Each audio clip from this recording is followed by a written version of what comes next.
so we have the last speaker before the lunch break, Louise Leclerc, towards type theory for infinity omega categories. Okay, so thank you. I'm going to talk about so some kind of generalization of what Daniel said before. So it's a kind of higher directed type theory to work with infinity omega categories instead of infinity one. So it's kind of homotopical version of omega categories, of strict omega categories. Okay. So I'm taking inspiration on the work of Schulman and then the subsequent work of Gratzer, Winberger, and Buchholz about simplicial type theory. So in simplicial type theory, you think as the universe of type as precious over the category delta. And then you can recover the infinity one categories as the complete Siegel spaces, which is a property on the types that you can formulate inside the type theory. So what I want to look at is a generalization. And for this, I use the work of Charles on theta spaces and a lot of work from Felix Lubet on thesis. So my goal is to see the type of universe as precious over the category theta, which is a kind of generalization of delta. And I will recover the infinity omega categories as the theta spaces, which is the analog of complete Siegel spaces in this context. Okay, so first of all, I'm going to explain a bit what is the category theta, which I talked about. So the objects of the category theta are the pasting schemes. It's in some sense acyclic and strict infinity categories, which are connected.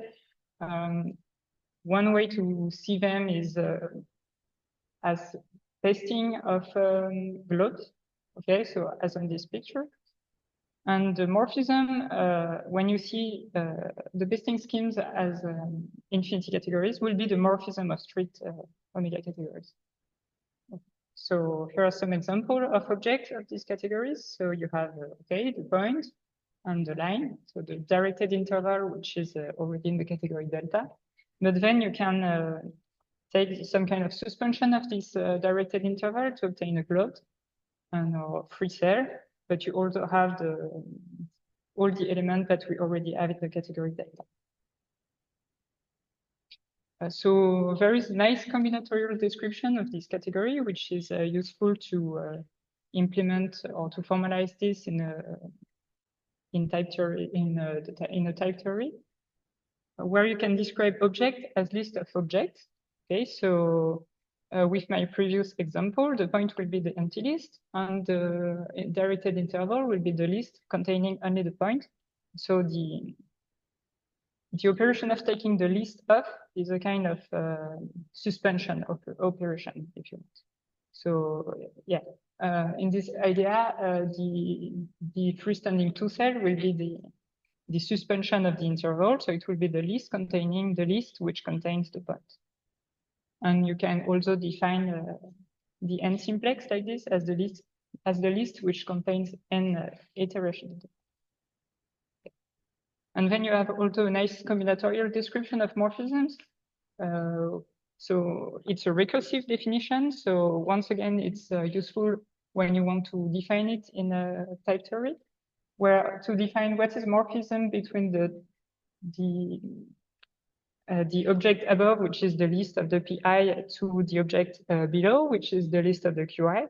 Then first you have to give a map F from the object of delta, which is underlying P. So here it's 3 to the object underlying the object below. So it's 4.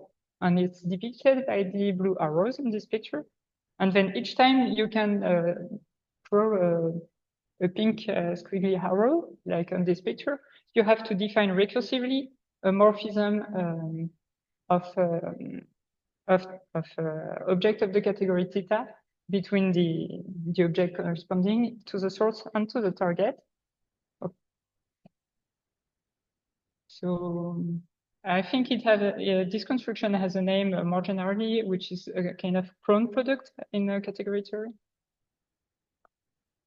So what's the main differences between working with the category theta and the category delta is when you want to talk about the home types. So when you are defining the home types in simplicial type theory, you have a directed interval, as Daniel described before, and you look at the map from this interval with boundary conditions. But when you are doing this, if you generalize and look at what are the intervals in the intervals, okay, so you have some kind of square like this, but then you get a problem with this square because this square is not oriented. Okay, so if for interval, we think of it as some kind of Yoneda embedding of the freestanding one cell, like the combinatorial one cell, then what is a two pair in the square? What is a two cell in the square? So it will be a pair of two cells in the interval. But since in the interval, any two cell will be invertible, then this pair will be invertible too. So this says that O square is in fact a one categorical thing. Okay, so it's as on the left here, but I would like to see it as on the right in order to recover the right notion of two cells in my types. Okay, so I cannot define the home type like this. So yeah. So there is a nice workaround which I learned from Félix de Baton thesis, which come from this description of the home types. So you can define the home as a right adjoint to the suspension operation. So here it's 2-point suspension. So you define a left point, a right point, and then the type of path between those points will be the type you begin with. But then to define the home type like this, it raises two new sub-goals. So first, we need to define the suspension in type theory, and then we need to postulate the adjunction. So this is not quite easy. Okay, so if we try to define the adjunction, so a naive attempt at doing this is to write things like this, but this formulation is wrong. Okay, so why is this formulation wrong? Because here we are working in a type theory where we think of each type as a presheaf over the category theta. So these arrow types here also are presheaf over theta. So this isomorphism will be an isomorphism between presheafs. So there are internal holes, in fact, in my presheaf category, and I don't want them to be isomorphic. Okay, so it's not what is the adjunction. The adjunction talk about the global section of those presheafs, if you want. So the spaces of points of those presheafs. So I need to introduce an operation to talk about the global sections of those presheafs, and it will be the flat modality that Daniel introduced before. Okay, so if I have some type in the universe, so I think of it as a presheaf over theta, and I want to be able to talk about its points. So yeah, it will be described by this operation, and since this operation is a bit difficult to implement in type theory, I will need an extension of my type theory, which is named crisp type theory, but I will not extend that much on this subject. Okay, so here we can think of the semantic of the flat operation as follows. So if we have a presheaf and we want to take the space of its point, so it will no longer be a presheaf, it will be a space. So at first we think that it's no longer a type, but there is a way to make it a type. Is by first calculating the points, and then we can build the constant presheaf associated to this space. So it's by taking the delta arrow. So, and then the composite of those two operations will give what is our flat. So like this, we have a way to look at the spaces, inside our type theory, which will be by looking at the discrete presheaf in some sense. So the presheaf which are constant. Okay. So yeah, why crisp type theory? As I said before, it's because the flat modality is not easy to define in plain hot. It's because it's an idempotent comodality. And so we have no-go theorem, which tells us that we cannot axiomatize those in type theory. So we need to extend the type theory. Okay, so in this extension, we have two kinds of assumption, continuous assumption and crisp assumptions. And in some sense, the continuous assumptions are assumptions which are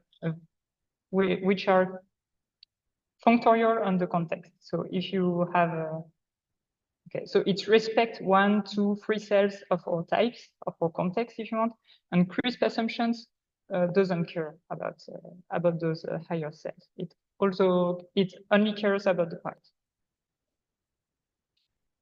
Okay, so now I will talk a bit about cellular type theory, which is the subject of my thesis. Oh yes, sorry. So I forgot to tell, but so this is the subject of my thesis, and so this is joint work with Samuel Mimram, which is my advisor. So cellular type theory will be homotopy type theory plus this flat modality, which both are crisp type theory, and then I add axioms, as Daniel did before, by looking at modal type theory plus some axioms. So first, I can define a type of pasting schemes. So it will be probably a set, and I have an operation which produced a list of pasting schemes. So yeah, it's a straightforward implementation of the combinatorial description of the category of pasting schemes. And then I can also define a set of morphism between two pasting schemes using the recursive definition that I presented before. I can also define the suspension operation, which take a pasting scheme and build a list, which only contains this pasting scheme. And then I can, okay, so here are some examples of types which I can define. Okay, so the point or the n simplex or the freestanding n cell, and so on. Then we can postulate a Univalent embedding, which goes from our combinatorial pasting scheme to the universe. So we postulate that there is some kind of fibrant realization in some sense, which take an abstract pasting scheme to a concrete type, which has all the covariances that we would want him to have. So yeah, once we postulate the Univalent embedding, we can talk about the P cells of some type, which are in fact the P point of the presheaf, if you want. So we are defining them using the Univalent lemma by saying that the P point of a presheaf should be recovered by looking at the global sections of this presheaf morphism between the Univalent embedding of P into X.